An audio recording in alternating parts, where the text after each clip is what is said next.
production, and regulations that promote environmental responsibility ensure that the benefits of these cleaner energies are realized globally, and that no of our energy industry.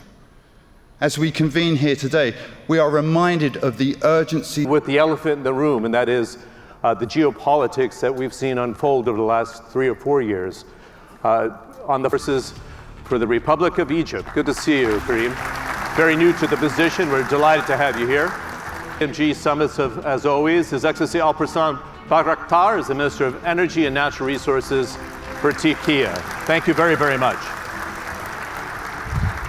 I don't think we could ask for a more balanced panel in terms of geographical representation of America's energy producers, a lot of which lives here in Houston, and transition with tremendous potential to be a leader in regional role of the State Department in doing so. So we'll get to more specifics here, particularly for Egypt. That our oil companies, governments don't import energy. We have a vibrant, as I see it, there's no dearth or shortage of crude available in the world. I think there's enough around. And straddling Europe and Asia as you do. Sure. Thank you, John. But very briefly, I would like to say a few words about the 3 challenges that we are facing in our market. Number 1 is our demand is growing. Turkey is a growing market. So we need energy each and every single day for a household, for the industry, for other parts of the economy. And the second, 2/3 of primary energy comes to Turkey through imported resources. So we have a highly import-dependent country. So, and another challenge is our energy transition journey towards the beginning of mid-century. Turkey would like to become carbon neutral economy. So all the policies that we are developing basically to address and to surpass these 3 challenges: meeting growing demand, reducing import dependency, and energy transition journey. So that's why we are in a position that we cannot say no to any alternative solution or any alternative energy resources coming from any direction.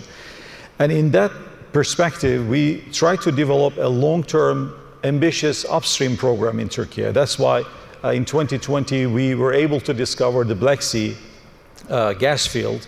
And less than 40 years time, we were able to bring almost 7.5 million cubic meter of gas production, which means we can supply 2.6 million households in Turkey from our own gas production.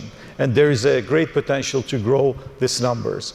At the same time, we are investing heavily on our gas infrastructure, underground storage, regasification terminals. We almost increased the capacity of regasification for 5-fold. And now the whole supply portfolio is changing, transforming from long-term pipeline gas contracts towards more like a flexible long-term LNG contracts. So this makes a huge difference in the market, and we are bringing more competitive solutions to the market through this infrastructure investment. But yes, we have a very ambitious renewable program that we would like to increase our renewable power generation capacity to 100 gigawatts, solar and wind, in the year 2035. Where are you now in that total? It's 30 gigawatts now. Wow, we will add 70, almost 2.5-fold it will increase. But again, we cannot say to nuclear, for instance. That's why we would like to add nuclear into our energy mix. Nuclear, large-scale conventional nuclear power plant, plus small modular micro reactors as well. And one last element, all these policy that we are developing requires like a 360-degree view. What do I mean by that?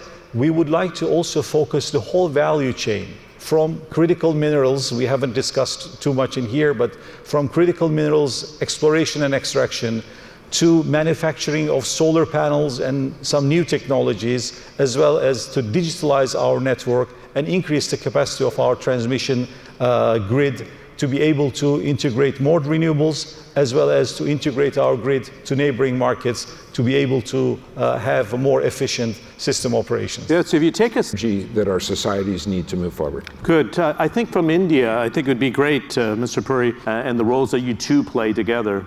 Indeed, we are collaborating, and I think it is beyond also Middle East to Europe, because we are playing a major role in here to security of supply of mainly Southeastern European region.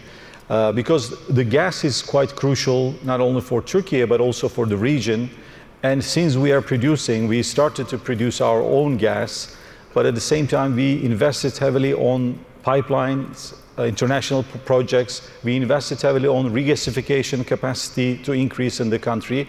Now we are able to bring more than we need. Turkey is the 4th largest gas market in the continental Europe, around like a 50 BCM. And with this infrastructure, with the neighboring countries and also a reliable supplier from the other parts of the world, we can bring almost 75 BCM gas to the Turkish market. And this excess 25 BCM, we can easily export to European market. Interesting. All we need to do is we need to increase interconnection capacities between neighboring countries, neighboring nations, Turkey and Greece, Turkey and Bulgaria mainly. And through that, we are able to, again, to bring this gas to mainly European market. And what we believe that if we are able to strike a right balance between producer countries, transporter countries, and consumer countries, we are going to be able to have a long-term and successful energy cooperation. And what we are saying that we are offering a Turkish blend, I call it Turkish blend, that we can bring so many different gas from different countries. US LNG is playing a very major role in Turkish market, and pipe gas from different countries, and our own production. We're able to have this Turkish blend to offer the European markets. Good. We had two. Thanks again. Huh? Thanks. Minister, Great sketch. thank Excellent. you. This is the second meeting. Yeah, good job. Good job.